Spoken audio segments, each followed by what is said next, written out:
Olá, estamos aqui no primeiro episódio da segunda temporada do Direito em Pauta, o podcast do Jus Conexão UEL, um projeto de democratização do curso de Direito da UEL. Eu sou Augusto Henrique e estou no primeiro ano da graduação. E eu sou Rafaela de Oliveira, do segundo ano da graduação, e a pauta de hoje é a Lei do Novo Cangaço. Atento às ondas de ataques de pequenos exércitos criminosos às cidades de pequeno e médio porte ao redor do Brasil, que vem causando pânico à população, o legislador brasileiro tem se movimentado no intuito de moldar essa nova modalidade de atuação do crime organizado ao ordenamento jurídico brasileiro. O projeto de lei número 5.365 de 2020, apelidado como a Lei do Novo Cangaço, é o que se tem de mais atual no que se diz respeito ao debate da temática em âmbito legislativo.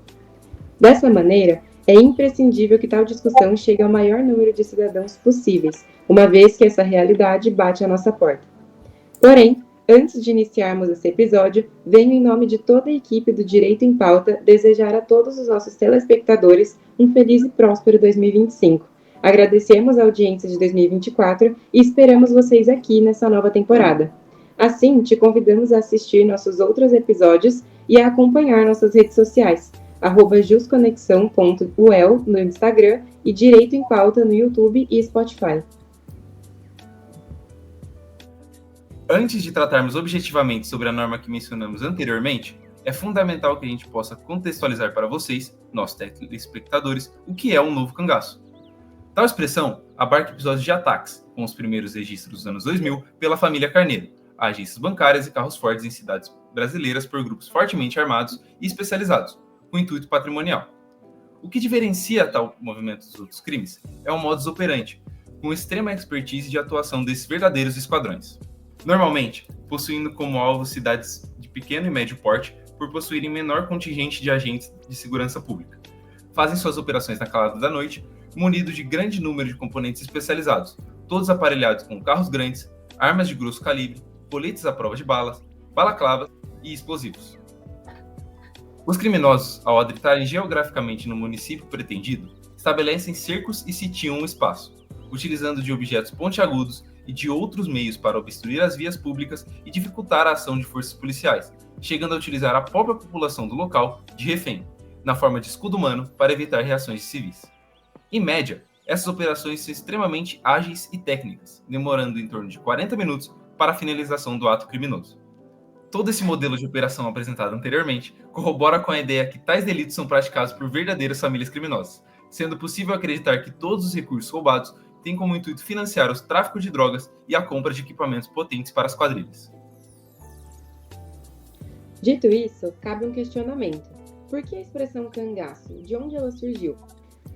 Bom, o nome faz alusão ao movimento banditista da região nordeste do país, que marcou os séculos XIX e XX e que tem como maior referência e expoente o bando de Virgulino Ferreira.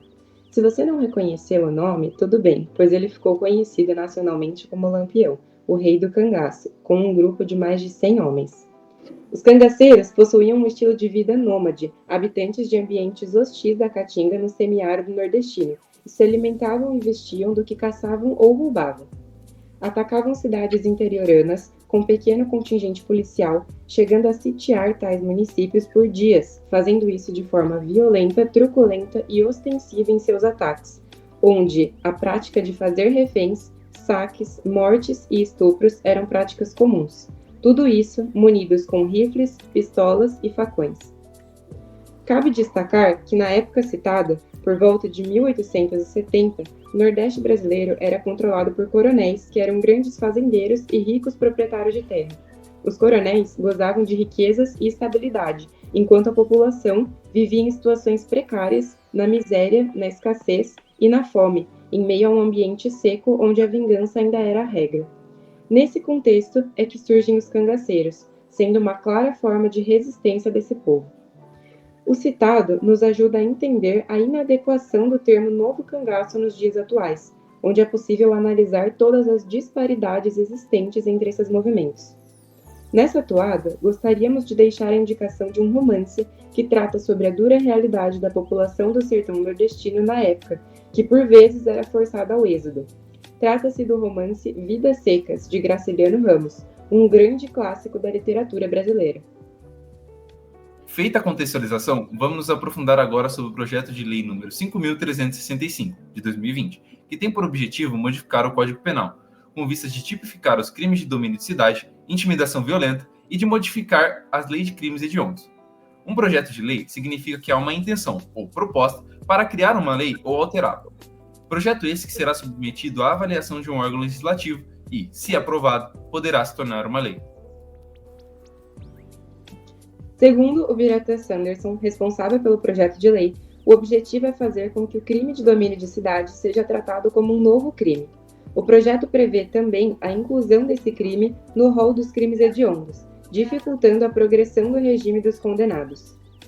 A definição do crime de domínio de cidades apresentada pelo projeto é a seguinte: realizar bloqueio total ou parcial de quaisquer vias de tráfego terrestre ou aquaviário, bem como de estruturas físicas das forças de segurança pública, para evitar e retardar a aproximação do poder público com o emprego de armas de fogo ou equipamentos de uso de forças de segurança pública, com a finalidade de praticar crimes. Listados na Lei 8.072, de 1990, são os crimes mais graves em que não há possibilidade de anistia, graça ou indulto. São eles os crimes de homicídio, latrocínio, estupro, genocídio, entre outros.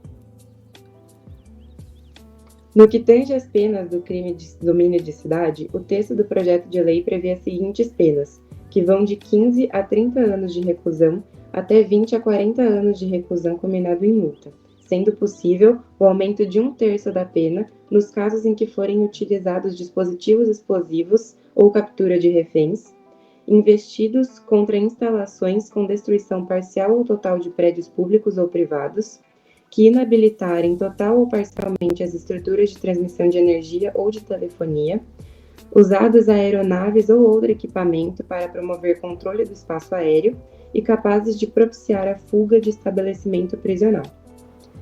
Cabe destacar que nesse tipo também poderão ser punidos os atos preparatórios do crime com a mesma pena do delito consumado, diminuída de 1/4 até 1/3. O ex-deputado Neucimar Faga sugere que a proposta pretende criar também um tipo penal de intimidação violenta, este caracterizado por realizar ou promover ato de incêndio, depredação, saque, destruição ou explosão contra bens públicos ou privados, de acesso ou destinados a serviços públicos, de forma a impedir ou embaraçar a situação do poder público voltada para a prevenção ou repressão de crimes, a realização da execução penal ou a administração do sistema penitenciário.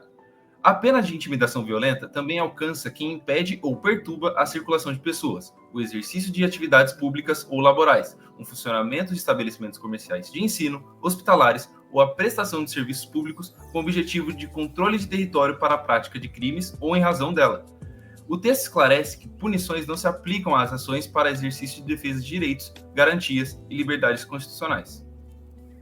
Cabe mencionar que, juntamente com o PL 5.365 de 2020, estava em tramitação o projeto de lei 610 de 2022, que visava alterar o artigo 2º da Lei 13.260, de 16 de março de 2016, para tipificar o novo cangaço como ato de terrorismo. Entretanto, a Comissão de Defesa da Democracia deu seu parecer pela rejeição do projeto de lei 610 de 2022, tendo sido favorável apenas ao projeto de lei 5.365 de 2020. Uma das possibilidades para que essa tipificação não tenha sido aprovada é a própria definição dos dois conceitos, já que o terrorismo tem objetivos sociais, políticos, religiosos ou ideológicos através de imposição violenta e criação de medo na população. Já o movimento do Novo Cangaço não visa transformações sociais, apenas o lucro dos envolvidos, como dito anteriormente. Cabe destacar que, atualmente, o projeto de lei 5.365 de 2020 se encontra em tramitação no Senado, sendo a Casa Revisora desse projeto uma vez iniciado na Câmara dos Deputados, enquanto o projeto de lei 610 de 2022 também se encontra em tramitação no Senado, sendo este sua casa iniciadora, ou seja, onde o projeto iniciou sua tramitação. Cabe lembrar que os casos de ataques nessa modalidade não estão tão distantes de nós paranaenses. Na sexta-feira, dia 17 de janeiro de 2025, a Polícia Civil do Paraná localizou o esconderijo de uma quadrilha suspeita de atuar no estilo do Novo Cangaço. A operação ocorreu em uma chácara na cidade de Ponta Grossa, onde os policiais foram recebidos a tiros pelos suspeitos. No local, as autoridades apreenderam armamento pesado, incluindo uma metralhadora calibre .50, fuzis e explosivos, indicando que o grupo planejava ataques a bancos ou veículos de transporte de valores. A quadrilha já estava sob vigilância policial desde dezembro de 2024, devido à suspeita de planejamento de grandes assaltos na região. Uma vez que falamos sobre a atuação das forças policiais na investigação de operações do Novo Cangaço, pode-se falar um pouco sobre o que se tem feito fora do âmbito legislativo contra essas organizações criminosas. No estado de São Paulo, a Polícia Federal, junto ao Grupo de Atuação Especial de Combate ao Crime Organizado, GAECO, a pedido do Ministério Público da capital paulista, deflagrou a Operação Baal, que tem por objetivo desmantelar as organizações criminosas que se voltam à prática de roubos nas modalidades Domínio de Cidade e Novo Cangaço. Dadas as investigações e através dos elementos colhidos, foi possível revelar que ações semelhantes foram financiadas por integrantes da organização criminosa que também atuam no tráfico de drogas e lavagem de capitais. Além disso, constatou-se que os principais fornecedores de armas de fogo e das munições utilizadas pela organização criminosa são colecionadores, atiradores esportivos e caçadores. Cabe destacar que essas ações contam com o apoio operacional das equipes da Rota, da 10ª Companhia de Força Tática e do 10º BAEP da Polícia Militar do Estado de São Paulo. Em nosso estado, aqui no Paraná, como contramedida a esses ataques, o treinamento, nivelamento e capacitação dos agentes de segurança pública do país constitui uma das principais medidas para o desenvolvimento da repressão qualificada para o enfrentamento das organizações criminosas e proteção da sociedade.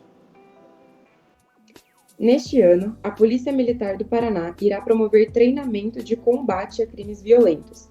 Durante o exercício, costumam haver grandes movimentações de policiais, viaturas e figurantes, policiais militares não fardados, na forma de exercício simulado operacional de resposta a alguma situação extrema.